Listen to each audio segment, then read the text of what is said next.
Well, she is going to present her work in the next session, or when she arrives. So Shima Rezaei Rashnoodi, Maribel Sobreira, and Bettina Schlorhaufer are going to present their work. So, thank you very much for coming. Fine.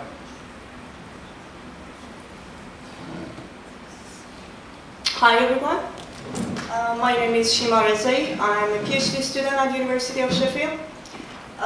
In my presentation today, I'm going to give a brief about my research on home and various perceptions of home, specifically towards the issue of migration. Well, for describing my research, I'm going to start with the different ways of looking at home and the different approaches toward meanings of home. Then I will going to talk about more theories that can be used in relation with migration. And in the next step, I'll try to testify these identified approaches in the process of homemaking. And at the end, I try to analyze the second home for immigrant and how that helps them to identify themselves, both in their individual sphere and in the social realm in the new environment. Well, I start with the question of home. What is home? Basically, it's always been really hard to find a meaning for home because it has a strong relationship with the feeling and sense of belonging. And everyone has his or her own perception of home that make it really hard to study in a neutral way. As Saunders and William state that precisely because the home touches so centrally on our personal lives, any attempt to develop a dispassionate social scientific analysis inevitably stimulate emotional and deeply fierce argument and disagreement. The home is a major political background for feminists who see it in the crucible of gender domination, for liberals who identify it with personal autonomy, and a challenge to state power for socialists who approach it as a challenge to collective life and the ideal of a planned and egalitarian social order. Home meanings. There are many studies that try to describe home meanings in different perspectives, from a very general one that are mainly focused on introducing home in every single aspect to the very specific ones that looking at home in every single detail. Like how Shelley Mallet described home as a place to dwell, house or a place where one lives, the country or town of origin, or the location where someone lived his or her early ages, a place where family or a group of people gather, and the environment or habitat of a person. But these kind of definitions for home as a symbol of settlement, family rootedness, and belonging will be how it could be defined in the relation with migration as a mobile and unstable identity that come along with the issue of movement and displacement. So I started looking at different ways of defining home that can share its meaning with migration. So looking at home in a more specific way opens up another perspective to the theories of home, like Douglas and Kira, that tends to describe home. So it can be like an like a definition to find a home position in migration. Like Douglas mentioned home as not only a place, but as an identity that happens through time and the people. She also argues that although home is located, but it's not fixed and stable in space, rather home starts to bring space under control. Irene Kirat also goes further, and she argues that home is not fixed in the time and space, but it is reinvented time after time in different locations. So this is where the meanings of home and migration can be shared. And I end up with 6-bit definition of home for studying the process of homemaking for migrants, which is a 3-dimensional definition that home as a physical, which is related to the style or spatial side of home. Home the social, the relationship with other people throughout place, and home the personal, the relationship between places and the process of self-recognition. So basically, the third part is the part that I'm going to use in my research, and I try to identify each of these aspects of defining home through the process of homemaking. So the whole process of making home has been analyzed in 3 different times, like the past home, the current home, and the future home. That the past home could be like the home of childhood or the home in the original country, your first home. And then the future home, which is always an image and a picture of an idealized home that is being tried to be embodied and to be realized by the process of homemaking in the current home. The whole process of going back and remembering the past home and imagining the future ideal home has a noticeable connection with the process of identity construction. In this picture, you can see a rug that it can be seen in the past picture of an Iranian migrant in US, and it also can be seen in the current home that how she tried to bring about her identity and the whole memory and stories that carries by object to her new life. In this next picture, it shows that how she tries to make her home by reclaiming the past and the childhood memories, and how it's been symbolized in the new home. So at the end, the second home itself is the main focus in my research, to explore the meaning of home for immigrants, and there are 2 main issues that need to be considered for me. The first one is the objects in a home that can easily show the encounter of culture of the new home and the past home. The first picture that you can see on the top is the picture of a Chinese migrant home in US that the American flag and the traditional musical instrument, it's on the right side of the picture, are proudly displayed in the same place in the home. And the second factor in analyzing the second home of a migrant is the role of routines and cultural related activities in creating specific spaces that are needed. Like the second picture that dictates the need for an altar in the home and house that they can communicate with their ancestor in case of death, disease, marriage, or birth. I'm going to finish my presentation with these 2 big pictures about the residents of a village in Iran that they have been asked to draw their own home 30 years ago. It was a part of like a research community-based design process. The first one is a drawing of a school kid that he draws his own home, and the misleading image of this sort, the person view of the reality that shows Western house and associated with the prosperity, and it can be persuaded that, and he's been persuaded that this is an appropriate home for him, and it's been kind of ideal home for him, or the home that he always imagined that he want to have. And the second one is the more real kind of picturing home by an adult in the same village, and it's in the same village, and as you can see, he drew the whole home and houses in a bigger context in the whole village, and you can see the people routines and daily life, and the activities of herding and agriculture. So what I mean by showing this picture is the same process that can be, the same thing that can be absorbed from these 2 pictures, that the whole level of like social and the cultural background of a group of people, it can be also, this picture also can be used, home can be used as a kind of picture like that to analyze different layers of a society as like migrants in the diaspora. So, so basically home is like a picture that shows the distance, that can be analyzed as a picture that shows the distance between the ideal and the real home, and how this whole process make them to make their new home. Yes, thank you.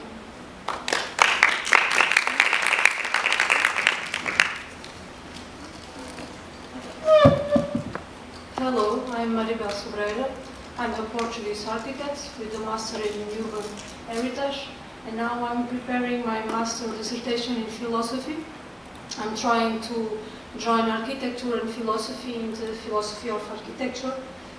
Sorry, but I have to read the paper because English is not my first language, and we'll start. So, what we aim in this communication is to answer in a philosophical approach the following question: if we all have the capacity to conceive in thought a house, can that gesture in itself be considered architecture? So this is our point of this paper.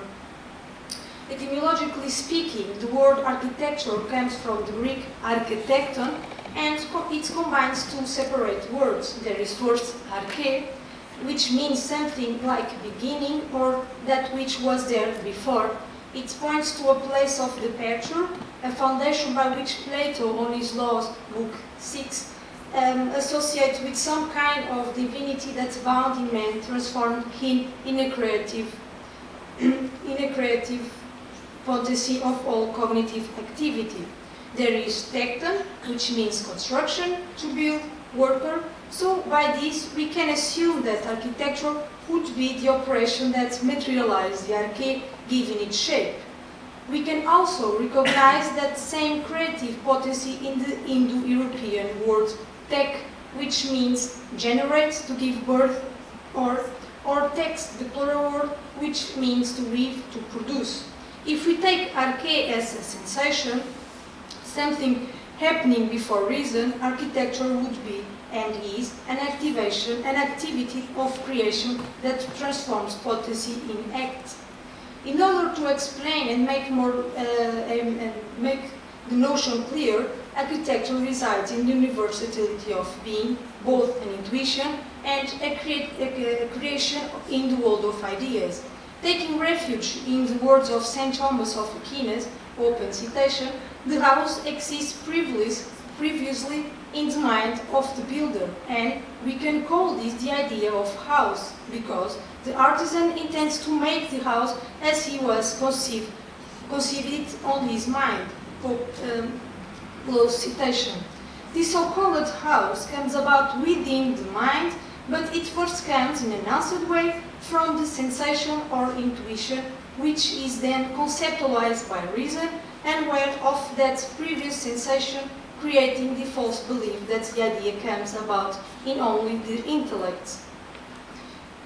Taking from the premise that we all can assume some kind of universality in the act of thinking a house, and for example, as Adolf Loos put it, open citation, architecture awakens states of mind in man. When he comes across a mound in the woods 6 feet long and 3 feet wide, raised in a pyramidal form by means of a spade, we become serious, and something in us says somebody lies buried here. This is architecture. End of citation. Or, as in the words of the Portuguese architect Fernando Távora, open citation, before being an architect, the architect is man. And following this thought, we can say that before being architecture, the architecture is man. As a matter of fact, architecture was often understood as being an act of thought and construction, when in reality it lies before thought, the idea.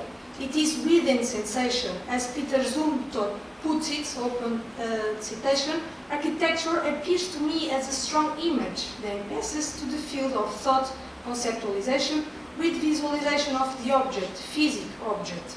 The first image are naive, intuitive. From this image arises architecture, an architecture that exists by itself.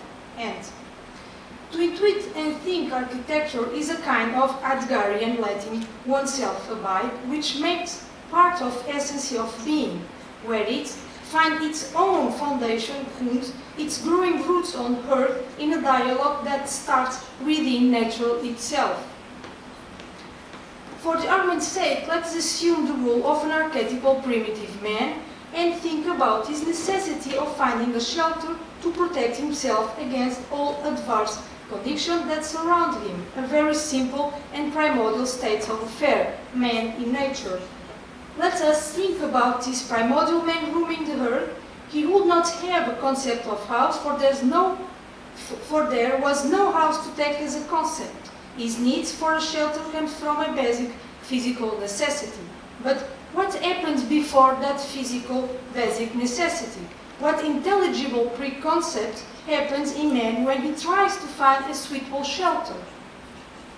Before any conceptualization, man already brings within himself a set of physical tools that create a sensory physical map of the world that surrounds him, from the most basic gravitational referential that provides him a way to discriminate his position in relation to the space he occupies and by which he can infer his spatial position within the context of a much large territory.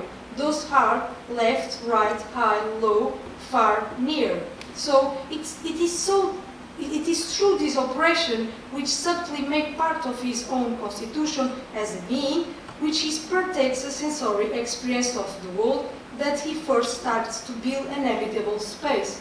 That is, he already has architecture within himself, and this is what architecture is. If the being has architecture within, there is no relation of something external, of something that lies outside or inside the object.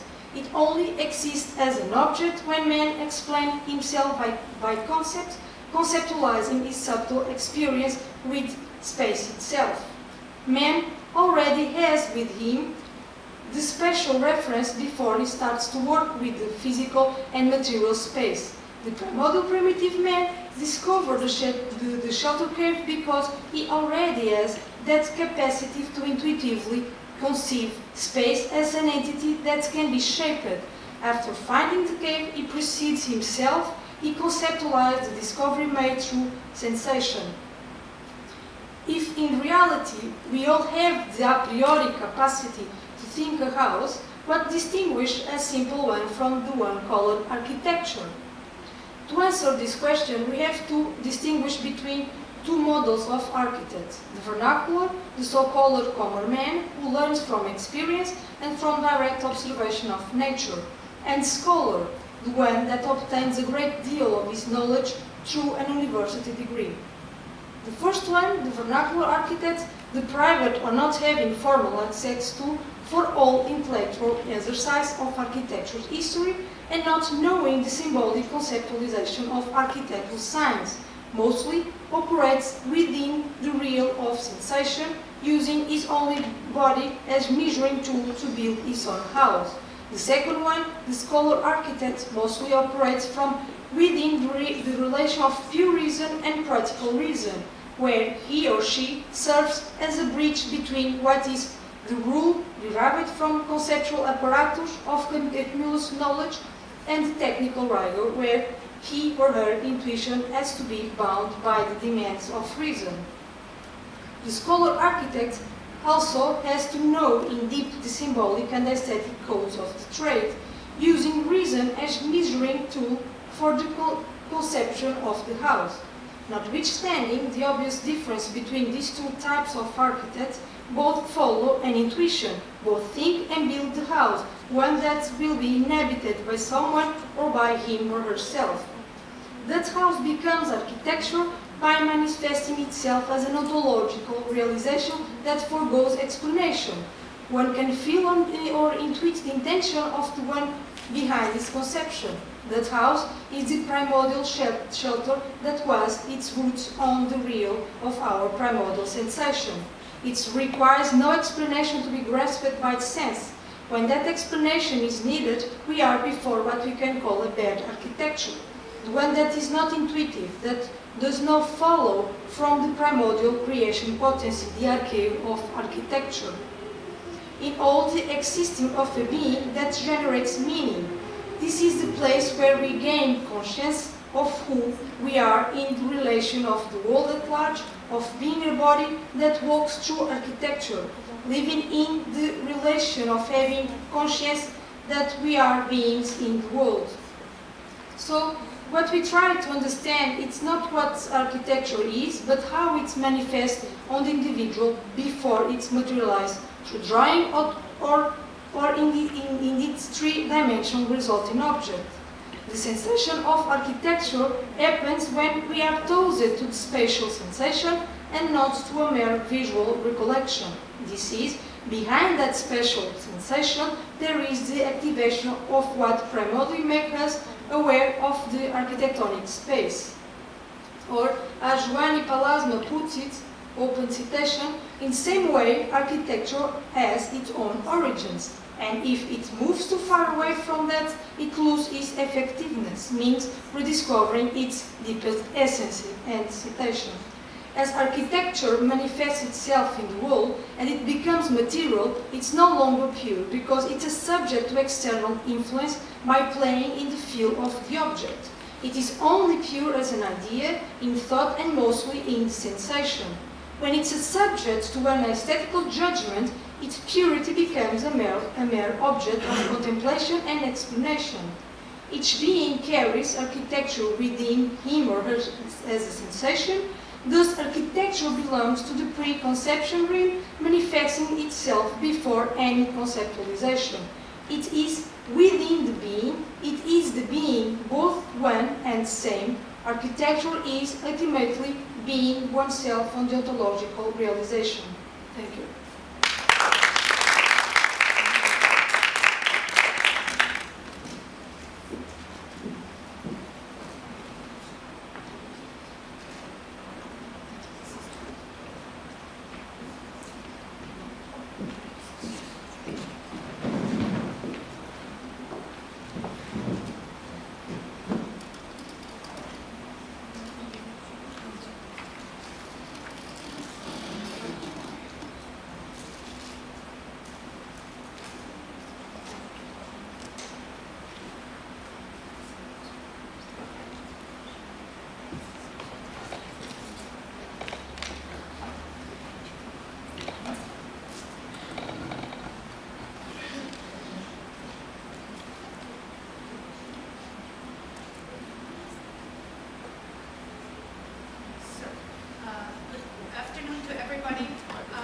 My name is Bettina Schlorhaufer and I'm coming from Innsbruck University in Austria.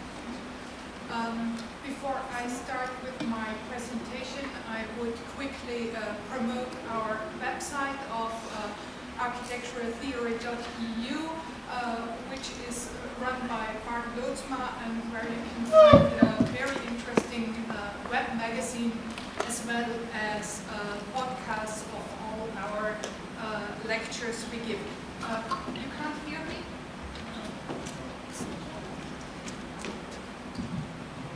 Okay, so it will be better. So I hope that you have noticed architectural theory.eu.